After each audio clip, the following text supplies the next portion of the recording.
Halo kawan Bima, berjumpa lagi di kelas Bima Bisa Matematika.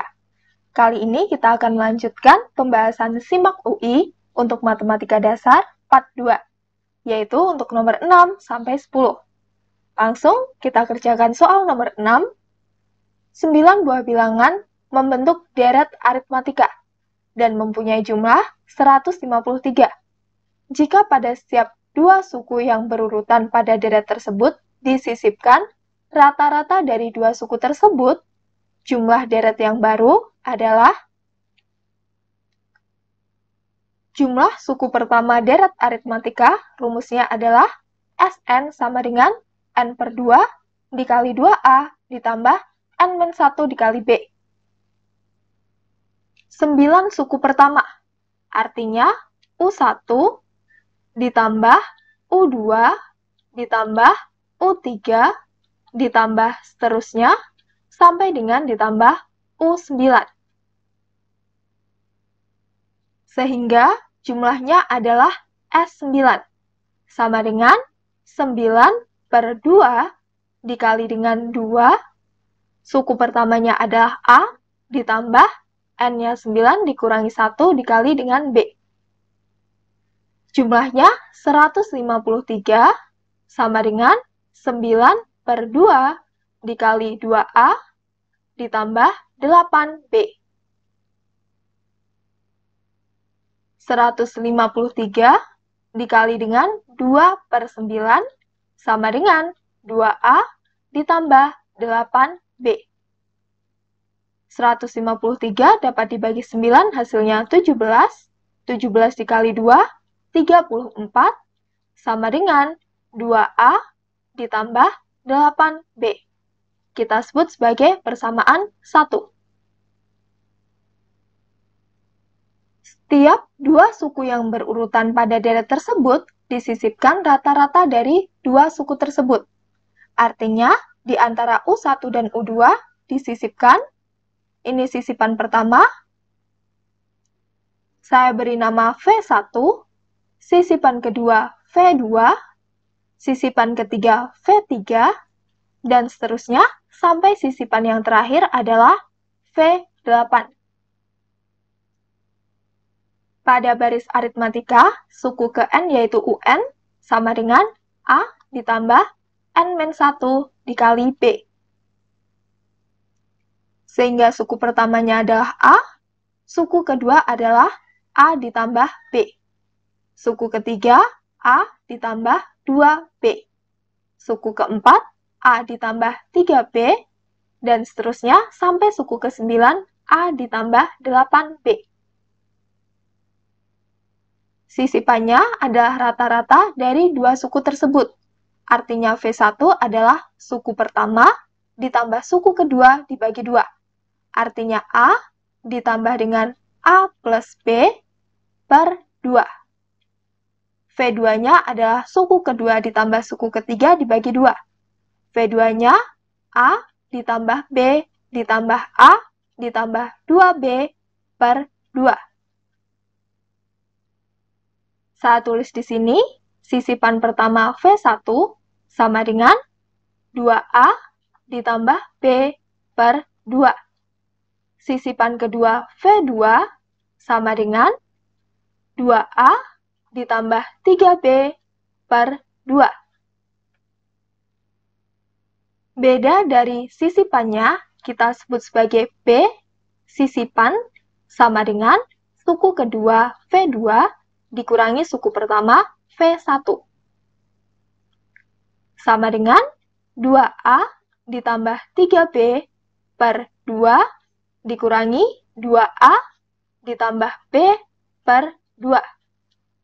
2A-nya dapat dicoret sama dengan 2B per 2 sama dengan B. Kita hitung jumlah sisipannya, yaitu V1 plus V2, dan seterusnya sampai dengan V8. Kita tuliskan dalam rumus berarti S8 sama dengan 8 per 2 dikali dengan 2, A-nya suku pertama yaitu V1 adalah 2A ditambah B per 2 plus N-1, 8 dikurangi 1, 7, dikali dengan bedanya BS, nilainya adalah B. S8 sama dengan 4 dikali dengan 2-nya boleh dicoret, 2A, B ditambah 7B plus 8B. Ingat, nilai dari 2A ditambah 8B adalah 34. Sama dengan 4 dikali 34. Sama dengan 136. Yang ditanyakan jumlah deret yang baru. Dihitung dengan cara jumlah deret awal ditambah jumlah sisipan. Sama dengan jumlah deret awalnya adalah 153.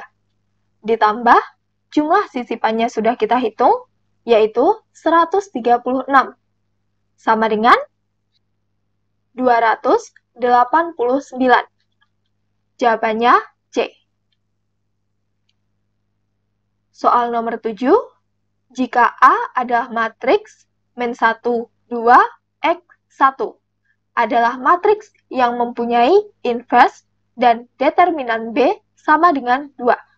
Hasil kali semua nilai X yang mungkin, sehingga determinan A sama dengan 4 kali determinan A dikali B inverse adalah matriks A mempunyai inverse. Artinya, determinan matriks A tidak sama dengan 0. Determinan matriks A sama dengan 4 dikali determinan matriks A, B, inverse, atau pangkat negatif 1. Bisa saya tulis, determinan A sama dengan 4 dikali 1 per determinan matriks A dikali determinan matriks B. Kita hitung determinan matriks A sama dengan diagonal ke kanan kita kalikan, -1 dikali 1, negatif 1, dikurangi dengan X dikali 2, yaitu 2X. Determinan A, -1, -2X, sama dengan 4 dikali 1 per determinan A, -1, -2X, dikali determinan matriks B adalah 2. 4 dibagi 2 hasilnya 2. Dikalikan silang, -1, -2X, dikali -1, -2X, sama dengan 2. -1 dikali -1, 1, -1 dikali -2X, plus 2X, -2X dikali -1, plus 2X, -2X dikali -2X, plus 4X kuadrat, sama dengan 2. 4X kuadrat ditambah 4X ditambah 1 dikurangi 2 sama dengan 0. 4X kuadrat ditambah 4X dikurangi 1 sama dengan 0. Yang ditanyakan hasil kali semua nilai X yang mungkin. Jika ada persamaan kuadrat, maka nilai X yang mungkin adalah X1 dan X2. Hasil kalinya X1 dikali X2. Ingat, jika ada persamaan kuadrat AX kuadrat plus BX plus C sama dengan 0, hasil kali akar-akarnya yaitu X1 dikali X2 adalah C per A. C-nya adalah negatif 1, A-nya adalah 4. Maka X1 dikali X2 sama dengan negatif 1 per 4. Jawabannya C. Lanjut ke soal nomor 8. Daerah R persegi panjang yang memiliki titik sudut -1,1, 4,1, -1,5, dan 4,5. Suatu titik akan dipilih dari R. Probabilitas akan terpilih titik yang berada di atas garis Y sama dengan 3/2X min 5 adalah, pertama, kita gambar titik-titiknya dulu. Kita gambar juga persamaan garis Y sama dengan 3/2X dikurangi 5. Kita cari titik-titik yang melewati garis X dan Y. Jika X-nya 0, Y-nya negatif 5. Karena di sini ada per 2, kita pilih X-nya 2.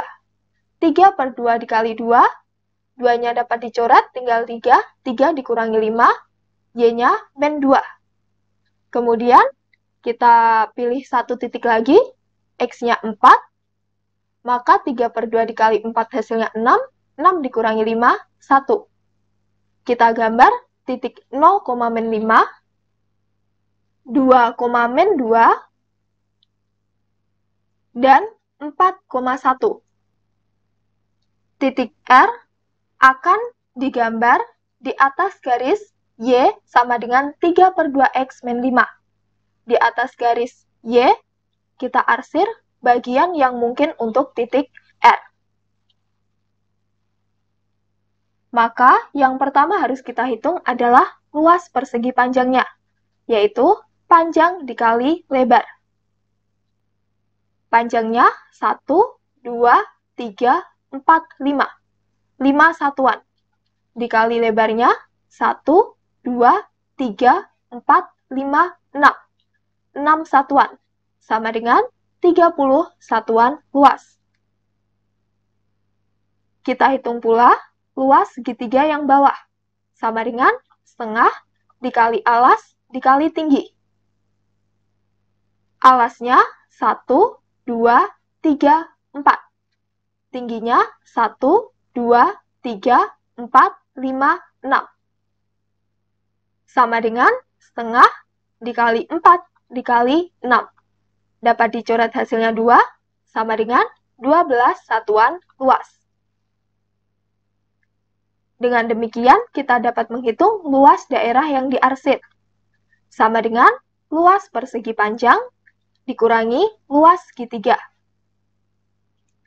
Sama dengan 30 dikurangi 12. Sama dengan 18 satuan luas. Peluang titik R berada di atas garis Y, kita sebut peluang kejadian R. Dihitung dengan cara luas daerah yang diarsir per luas persegi panjang. Sama dengan 18/30. Dapat disederhanakan menjadi 3/5. Jawabannya C. Lanjut ke soal nomor 9. Diketahui f adalah fungsi kuadrat yang mempunyai garis singgung y sama dengan min x plus 1 di titik x sama dengan min 1. Jika f aksen 1 sama dengan 3, maka f4 sama dengan f adalah fungsi kuadrat. Maka f sebagai fungsi x, bentuk umumnya adalah ax kuadrat ditambah bx ditambah c. Turunannya f aksen x sama dengan 2ax ditambah b. Diketahui f aksen 1 sama dengan 3. F aksen 1. Substitusi x dengan 1. 2a dikali 1 ditambah b. F aksen 1-nya 3 sama dengan 2a ditambah b. Kita simpan sebagai persamaan 1. Persamaan garis singgung adalah y sama dengan mx ditambah k. Persamaan garis singgungnya y sama dengan min x plus 1. Artinya, nilai gradien m sama dengan koefisien x yaitu min 1. Sedangkan gradien m dapat dicari dengan cara f aksen x, di mana x-nya di sini adalah titik singgungnya di x sama dengan min 1. Gradiennya min 1 sama dengan f aksen min 1. Kita sudah punya persamaan F aksen X, substitusi X-nya dengan negatif 1. Min 1 sama dengan 2A dikali min 1 ditambah B. Min 1 sama dengan negatif 2A ditambah B. Kita sebut sebagai persamaan 2. Kita cari nilai A dan nilai B dengan eliminasi persamaan 1 dan persamaan 2. Kita eliminasi dengan cara dijumlahkan. 2 sama dengan 2A dan min 2A-nya dicoret, 2B. Maka B sama dengan 1. Substitusi nilai B sama dengan 1 ke persamaan 1, 3 sama dengan 2A ditambah 1. 2 sama dengan 2A, nilai A sama dengan 1. Nilai B-nya 1, nilai A-nya 1. Substitusikan ke persamaan kuadrat menjadi Fx sama dengan A-nya 1 menjadi X kuadrat ditambah B-nya 1 menjadi X ditambah C. Sekarang kita akan mencari nilai C. Persamaan garis singgungnya Y sama dengan min X plus 1. Melalui titik X sama dengan min 1. Kita cari titik singgungnya, substitusi X sama dengan min 1 ke persamaan garis singgung, Y sama dengan negatif, X-nya min 1 ditambah 1. Y sama dengan 2. Titik singgungnya X, Y. Min 1, 2. Substitusi titik singgung min 1, 2 ke persamaan Fx. Menjadi F min 1 sama dengan min 1 kuadrat ditambah min 1 ditambah C. Hasilnya adalah 2 sama dengan 1 dikurangi 1 ditambah C. 1 dikurangi 1 dapat dicoret, maka nilai C sama dengan 2. Persamaan kuadratnya menjadi Fx sama dengan X kuadrat ditambah X ditambah C-nya 2. Yang ditanyakan adalah nilai F4. F4 sama dengan 4 kuadrat ditambah 4 ditambah 2. Sama dengan 16 ditambah 4 ditambah 2. Sama dengan 22. Jawabannya E. Soal nomor 10. Banyak cara memilih 3 pasang pemain untuk bermain dalam permainan ganda dari 10 pemain yang ada adalah karena untuk memilih pemain ganda tidak perlu memperhatikan urutan, kita gunakan konsep kombinasi. Yaitu kombinasi dari NR sama dengan N faktorial per R faktorial dikali N min R faktorial. Cara untuk menentukan pasangan pertama, yaitu kombinasi dari banyaknya 10 pemain, karena pemain ganda artinya diambil 2. Sama dengan 10 faktorial per 2 faktorial, 10 min 2, 8 faktorial. Sama dengan 10 dikali 9 dikali 8 faktorial per 2 dikali 1 dikali 8 faktorial. 10 dibagi 2 hasilnya 5, 5 dikali 9, 45. Cara menentukan banyaknya cara untuk pasangan kedua adalah kombinasi dari karena sudah diambil 2 pemain untuk pasangan pertama, maka yang tersisa 8 pemain. Diambil 2 pemain karena pemain ganda. Sama dengan 8 faktorial per 2 faktorial dikali 6 faktorial. Sama dengan 8 dikali 7 dikali 6 faktorial per 2 dikali 1 dikali 6 faktorial. 8 dibagi 2 hasilnya 4, 4 dikali 7, 28. Cara menentukan banyaknya cara memilih pasangan ketiga. Kombinasi dari, karena dari 8 pemain, sudah diambil 2 pemain untuk pasangan kedua, tersisa 6 pemain. Pemain ganda diambil 2. Sama dengan 6 faktorial per 2 faktorial dikali 4 faktorial. Sama dengan 6 dikali 5 dikali 4 faktorial per 2 dikali 1 dikali 4 faktorial. 6 dibagi 2 hasilnya 3, 3 dikali 5, 15. Total banyak cara dicari dengan banyak untuk menentukan pasangan 1 dikali banyak cara menentukan pasangan 2 dikali banyak cara menentukan pasangan 3 dibagi dengan ada 1, 2, 3. 3 pasang dibagi 3 faktorial. Sama dengan 45 dikali 28 dikali 15 per 3 faktorial 3 dikali 2 dikali 1. 15 dibagi 3 hasilnya 5. 28 dibagi 2 hasilnya 14.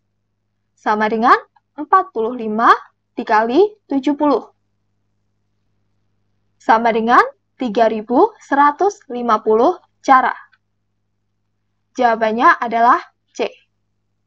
Sekian pembahasan kali ini, semoga membantu. Tunggu untuk part 3-nya. Sampai jumpa.